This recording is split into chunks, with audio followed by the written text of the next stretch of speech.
Les aventures de Moustache Maloré, tome 1, l'esprit de famille. Une histoire originale, écrite et mise en voix par Mademoiselle M. Installe-toi confortablement. Laisse les bras le long du corps, paumes tournées vers le haut.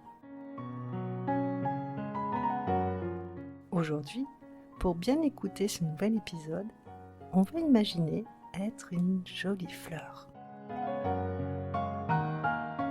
Quand on va inspirer par le nez, on va ouvrir nos mains comme une fleur qui s'ouvre au soleil. Et quand on va expirer doucement par la bouche, on va refermer nos mains tout doucement, comme la fleur qui se referme pour dormir. Allez, on essaie ensemble. Inspire, ouvre tes mains. Expire, referme tes mains. Encore une fois. Inspire, ouvre.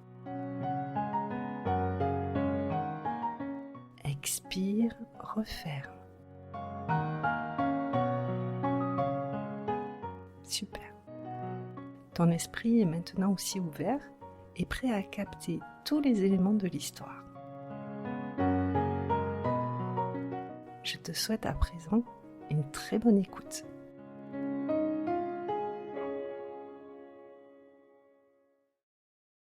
Chapitre 15.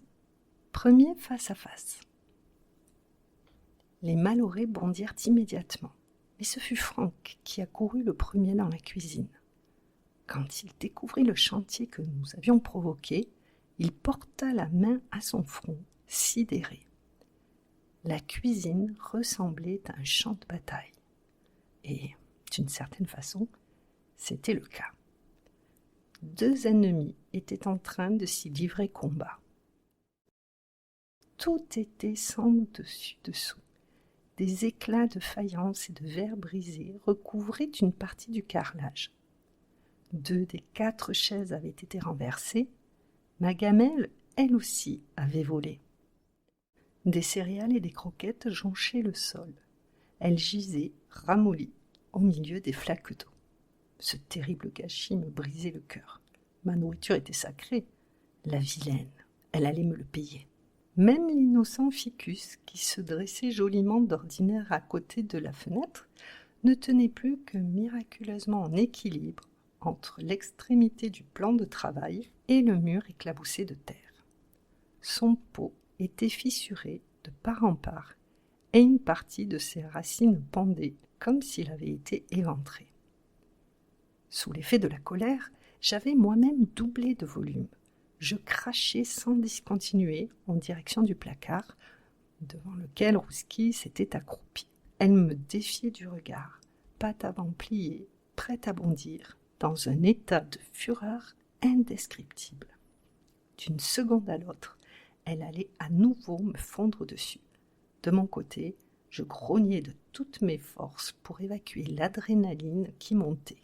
« Henriette !» ordonna soudain Franck. « Retenez Rouski, je m'occupe de Moustache. » Devant l'urgence de la situation, ce dernier prenait le commandement des opérations.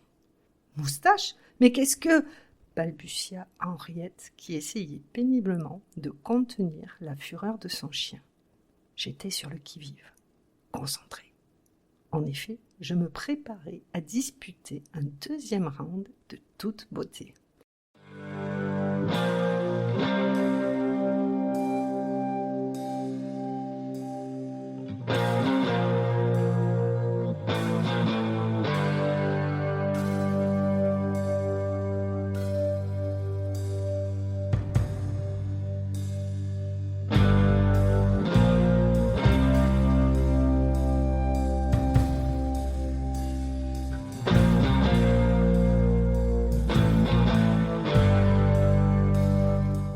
« Ne le brusque pas, papa !» implora Caroline d'une voix suppliante. « Il doit être terrifié !»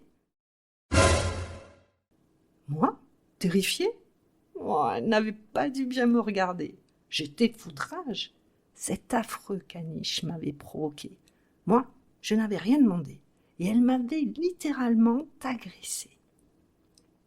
Franck n'eut pas le temps de m'attraper.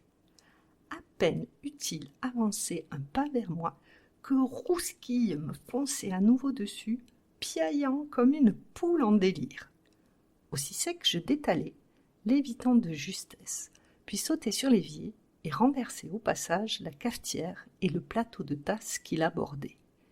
Il y eut un deuxième fracas épouvantable, mais je ne pris pas le temps de me retourner.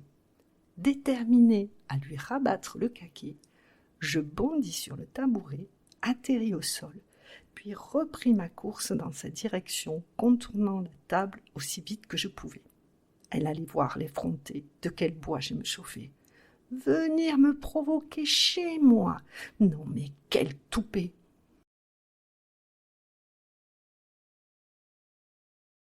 Je m'élançai, mais une grande flaque d'eau dévia ma route. Je dérapai en plein virage et glissai pitoyablement, ratant ma cible de peu. Néanmoins, je me félicitais d'avoir réussi à lui égratigner l'arrière-train au passage. Sous l'effet de la surprise, Rousquille poussa un cri de douleur aiguë. Apparemment, madame était douillette. J'étais fière de moi. Elle, verte de rage. Je souris avant de me redresser. Un bref coup d'œil avait suffi à me recalquer. Désorientée, cette dernière tournait en rond sur elle-même en geignant comme un cochon malade. « Mais attrapez-le, ce chat est complètement fou !» s'écria Henriette. Son cœur se serrait à la vue de son caniche ainsi malmené. Franck me prit alors à revers, puis fondit sur moi. En un rien de temps, il me souleva maladroitement et m'expédia d'un geste sec dans le jardin. La fenêtre était restée grande ouverte. Mon vol plané fut spectaculaire. Les malorés tondaient rarement la pelouse. Le matelas touffu du gazon amortit ma chute. J'atterris mollement dans les herbes hautes bordant la terrasse. Soucieux de conserver une certaine dignité, je me relevai aussitôt et, tandis que je m'ébrouais, je pris progressivement conscience de ce qui venait de se passer. Je n'avais pas rêvé. Là, à l'instant, Franck m'avait balancé comme un vulgaire paquet d'ordures dans le jardin. Le fourbe! Comment avait-il osé? Peu après, la perplexité céda la place à l'indignation. « Très bien !» sifflai-je. J'étais plus énervé que jamais. Je voulus retourner à la charge pour achever ce que j'avais commencé. Zut, pensai-je, quelqu'un m'avait devancé. La fenêtre avait été refermée. Je courus du côté opposé vers la baie vitrée. Quelle ne fut pas ma déception quand je constatai qu'elle aussi, on l'avait verrouillée. À nouveau, je pestais. À travers la vitre, j'eus à peine le temps de voir mamie Henriette disparaître à l'étage. Elle se hâtait de mettre Rousquille en sûreté. Pour cette fois, c'était râpé. Ravalant ma frustration, je reculai. Finalement, me dis-je, peu importe, tôt ou tard, ma revanche viendrait, je le savais. Ce maudit caniche ne perdait rien pour attendre. En rejoignant mon poste d'observation initial, je pris enfin conscience de l'étendue des dégâts. On aurait dit qu'une grenade avait explosé en plein milieu de la cuisine. Annie s'affairait, balai à la main. Les enfants, eux, essayaient de remettre en ordre ce qui avait été brisé dans la bagarre.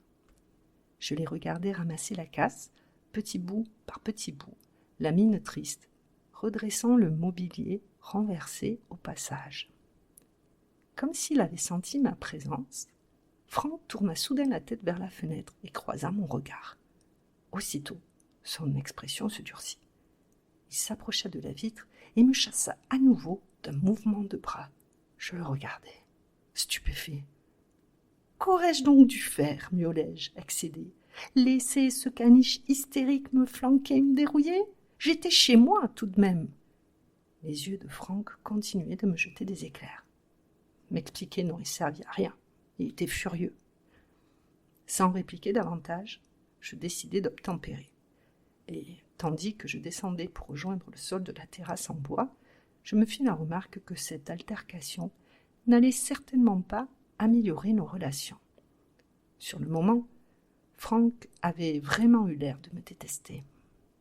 À cette idée, un curieux sentiment de tristesse m'envahit soudain.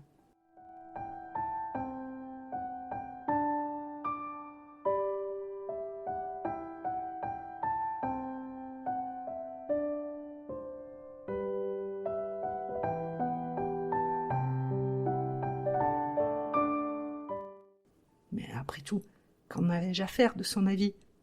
Il fallait me ressaisir à tout prix.